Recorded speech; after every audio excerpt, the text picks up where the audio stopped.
1, 2, 3, let's go. Wednesday afternoon. Ronaldo.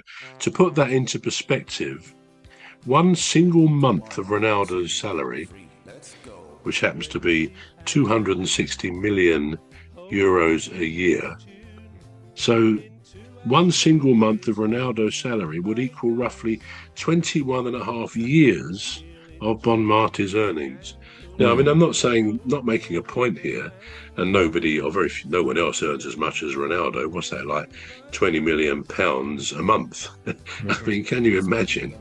So it would take poor Aita Bonmatí, who still earns €1 million a year, which is pretty good.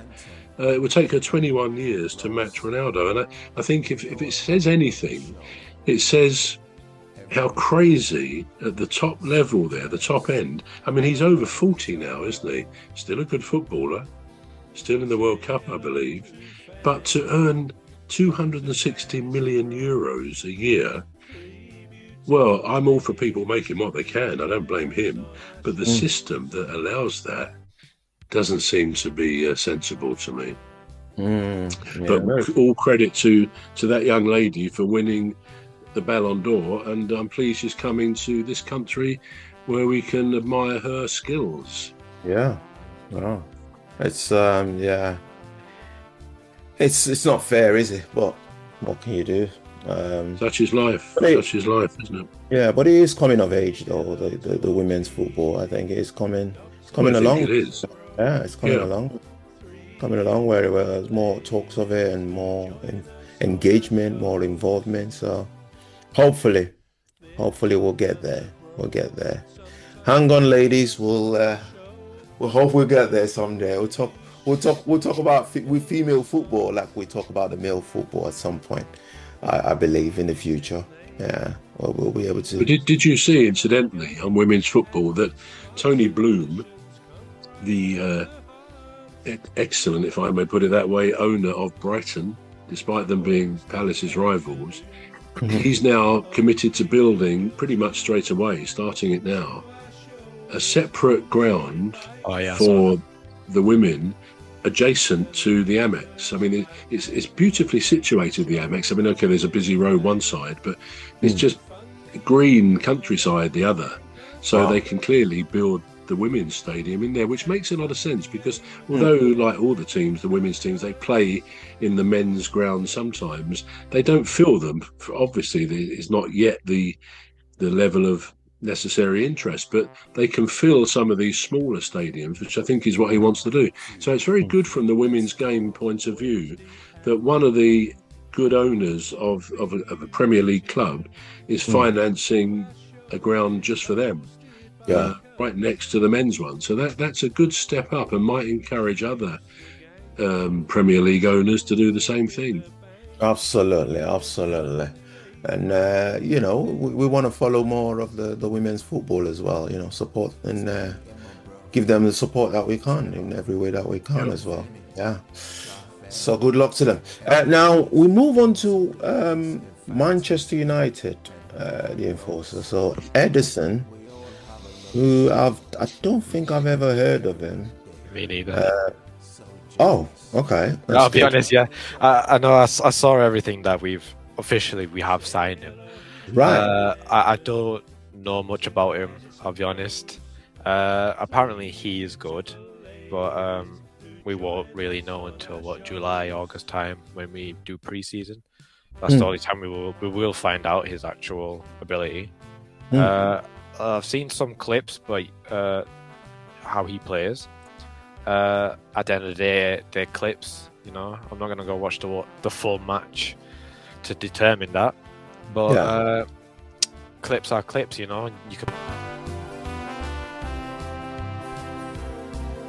Say hello to old Mimi, Dr. Gladys and Rose, three beautiful ladies who join us on our shows. There's one other bro, sometimes joins us on the show. determine that, but clips are clips. You can make someone look brilliant. You can make Anthony look like Ronaldo if you really wanted to through clips. So you can't really determine a player how they are through clips. And obviously, he didn't get the call up for Brazil. It's not always how you say a downer in a sense. Yeah, again, it does come down to where you play as well. Atalanta, as good as they are, they are a big club, but not the big clubs. Do you know what I mean? They are known, they're just not as big as some other clubs, especially in Italy. So it is hard to even get the call up regardless. So who knows? If he plays well for us, he might get the call up for Brazil as well. So, like I said, I can't really determine how this guy will be until pre-season.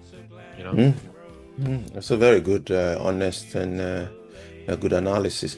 Now, do we know where he's coming from? Atalanta. Yeah, you said. Sorry, you mentioned that. Yeah. So, but I know Carrick is very good with making the best use of players that otherwise you wouldn't think they were good players. I mean, at one point I was looking at Fernandes and I'm thinking, what is he still doing there? But under Carrick, you can see his true potentials, can't you? He really, and Dogu, Patrick Dogu as well. So yeah. Should United be signing players? Should they be signing 100%, players? 100%. I mean, look, we already needed a midfield rebuild regardless. No offense to Agati, but he didn't really show up when we needed him. We sold Scott McTominay for him, and he never really, filled that hole. We filled it as much as we could with Casemiro and Kobe Manu, but when Kobe Manu was out, and I think even Casemiro was out at that point as well, we had to, we used Mason Mount and a few other players to try recreate a midfield that would be strong enough, and it showed that we were majorly lacking in midfielders. We already said we needed it before Amorim came. Amorim brought some players, and he did want to build a midfield, but he never got the chance to. And obviously, we never bought any players during the transfer window, winter one. So we were left with what we had. So right, and if we're going by what Inoue said, they were going to buy more players in the summer. So now we need to say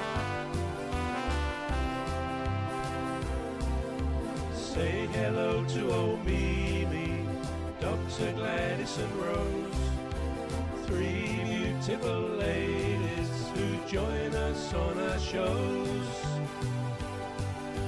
There's one other bro, sometimes joins us on